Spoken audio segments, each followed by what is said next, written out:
The Entrepreneur's Library, episode 169. Welcome to the Entrepreneur's Library, the only book-centric podcast that reviews all the top-selling business books and shares authors' perspective firsthand. This is your resource to finding the next great book that will enable you to grow personally and professionally. Welcome your host, Wade Danielson. Welcome back to the EL. Today we have Paul Paetz, author of Disruption by Design, How to Create Products that Disrupt and Then Dominate Markets. Welcome, Paul, and thank you for joining us on the Entrepreneur's Library. Well, thanks, Wade. Thanks for having me. Before we take a deep dive into your book, Disruption by Design, will you take just a moment to introduce yourself? Tell us just a little bit about you personally. Sure. I have been in the technology business, I guess, over 30 years now. The first 2/3 of that, I worked for a number of different startups and companies that some of whom were disruptors, some not, but mostly in the technology business. I went out on my own after that and started a marketing services company, and then joined a friend who was building a company providing services in disruptive innovation. And this is in the early 2000s. We did that for a couple of years, and then he went back. He was a research director in a stock brokerage, and it was actually the guy who made the initial positive buy call on research in motion for the BlackBerry. And that was how he made his reputation. Obviously, that went on to make a lot of money and do fairly well for a number of years. But he went back into the brokerage business and actually identifies disruptive innovators for that company now to invest in. And I went out on my own after that and started Innovative Disruption, which is a company that I run today, providing services to disruptors and companies facing disruption. Excellent. So first off, thank you for sharing that. And now let's jump right into your book, Disruption by Design, How to Create Products that Disrupt and Dominate Markets, which actually was made available not too long ago at December 2014. And Paul, we're going to move quickly, but we're going to cover the top questions that our listeners would love to get answered before they jump in and purchase and read the book. And the first one is, what was the inspiration behind writing Disruption by Design? Well, that's a good question. I'm sure as you're familiar, there's a ton that's being written about disruptive innovation these days, and it seems to be the hottest topic in the media. And there are a number of books that have already been written, but what I'll say is that most of what you see in the media is incorrect. They don't truly understand what disruption is, but the idea of disruption is inspiring to innovators, and they really attach to the idea. They have a rebellious spirit, and want to take on the gorillas of their industry and take them down. So the idea of disruption is very appealing to innovators. But if you read the original books by Clayton Christensen, where he outlined the theory, what you see is that he describes the patterns by which we recognize disruption and how it happens in the market. But there's never anywhere where he identifies why it happens and what causes it. And without that information, without understanding why it happens, you can't predict when it's likely or highly probable, nor can you plan strategies and business models to do it on purpose. And that's been my business. And frankly, the majority of startups simply aren't in a position to afford my services. But the most value, I think, from disruption theory is in applying it to build a startup, to be disruptive and create new markets. And so, that was why I did it. I think anybody can afford the $30 that the book costs, and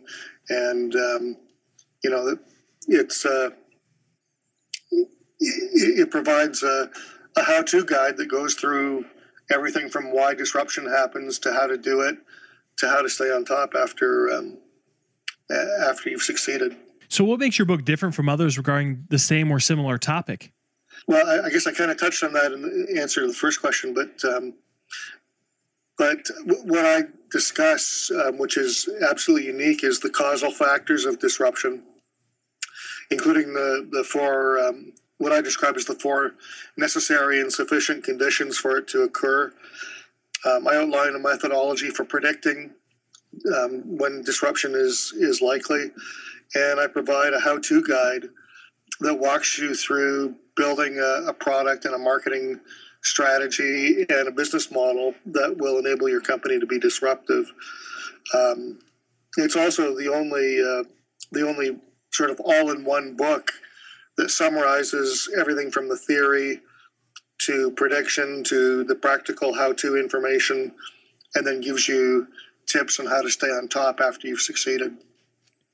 So how did you design the book, or how would you suggest the reader engage with it? As far as, did you design it so that they could jump in and jump out based on information that they needed at that moment, or did you really design it to be read from front to back? I think you can read it either way. It's certainly been written in such a way that there's a flow from one section to the next. I'll say the way I designed it structurally is the first section is primarily about summarizing the theory and how to predict disruption. The second section is primarily the how-to, the nuts and bolts of creating the product and marketing strategy and business model. And the third section is what to do after you put the strategy in place and you've started to succeed at disruption. So certainly the first section on the theory, if you've already read Clay's books, you probably don't need that, but it was intended to be a quick review and everything you need to know about the theory so that it's self-contained. So if you're already familiar with it, you could skip that section. In terms of the product and marketing strategy, that you could easily jump in at any chapter in that section and focus on positioning or segmentation or how to design the jobs for your product, how to identify opportunities for disruption, and of course you could also read the ending. I actually, as a reader, I prefer to start at the end of the book and then go back to the beginning. So you can read it any way you like, really. So now that we know a little bit of the background, the purpose behind the book, and we've started to dive into it a little bit, but maybe we can dive in a little bit deeper. So will you take the next 5 minutes and really let the future reader know what they can expect to get out of your book? Sure. Well, what I hope entrepreneurs and innovators get out of it is a solid understanding of the process, what causes disruption, and therefore how to do it on purpose. And so that's why I start with a really quick review of the theory. I don't go into a lot of detail about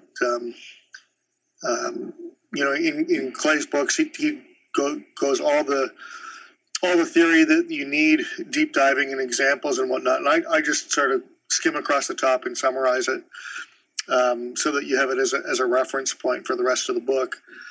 And then walk through the prediction methodology, which helps to set up the how-to. So I reviewed job to be done theory and how you identify jobs for products. And that starts off the second section. And then I run through all the key marketing strategy points of segmentation, positioning, pricing strategy, and so on. And then wrap it up with sort of some practical tips, tactical things you can do once you've put your strategy in place, and then things to watch out for to stay disruptive and stay on top of the market after you've succeeded.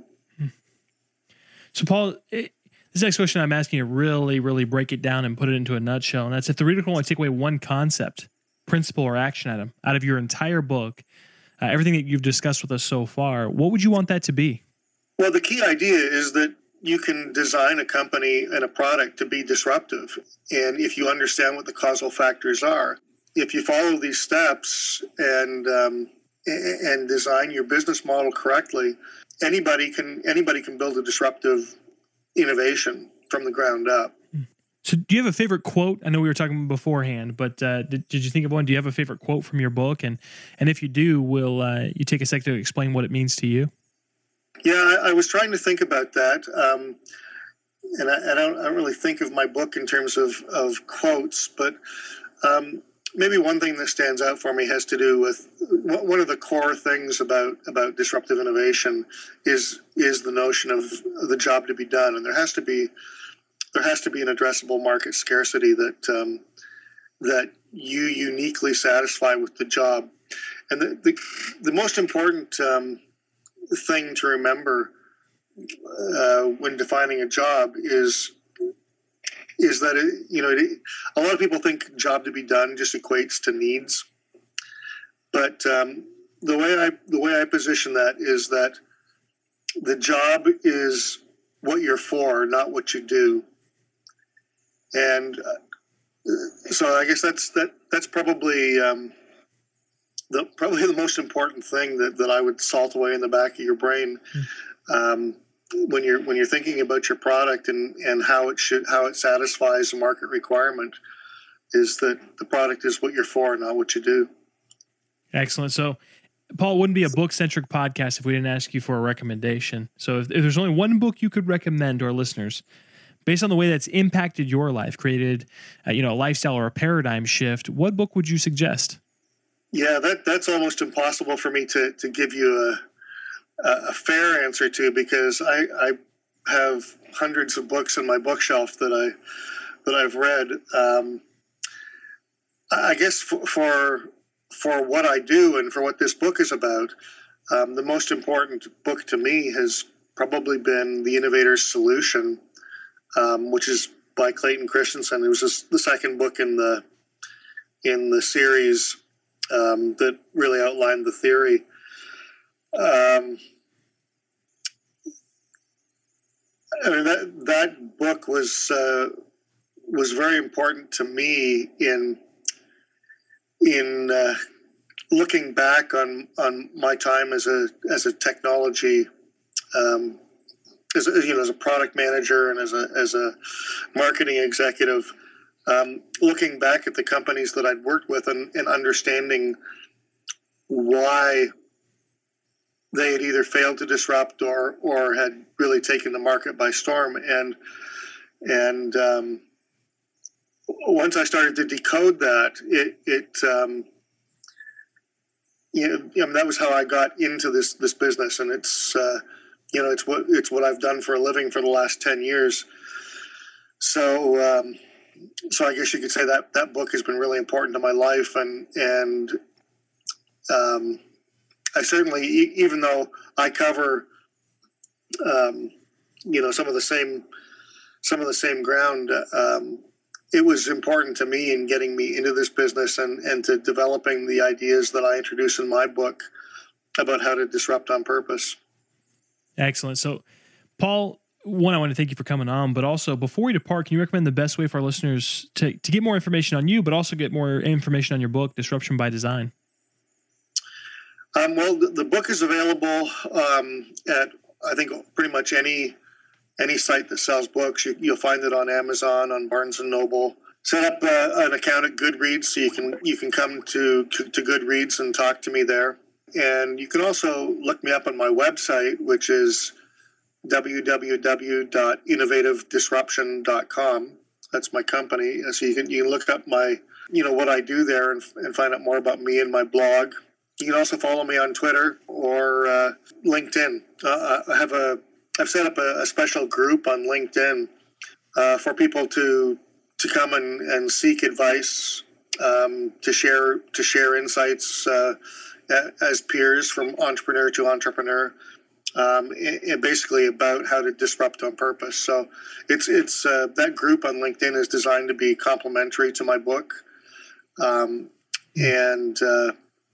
the address to that is actually published in the book. So you can join that, and you can either sit in the background and just watch other people discussing some of the concepts in the book, and my participation, or you can ask your own questions, or just learn from people that are doing. Excellent. So, Paul, we'll put those resources that you just mentioned in the show notes on the elpodcast.com, so people can go back and actually reference those. And again, thank you for coming on today and sharing your book with us. Well, thank you again for having me. I'm really excited by the reception it's gotten so far, and hoping it really helps entrepreneurs do better. Thanks again for listening in today. If you'd like more information on Paul or his book, Disruption by Design, visit the elpodcast.com. And if you'd also like to win or have the opportunity to win this book, go to the elpodcast.com and become a VIP.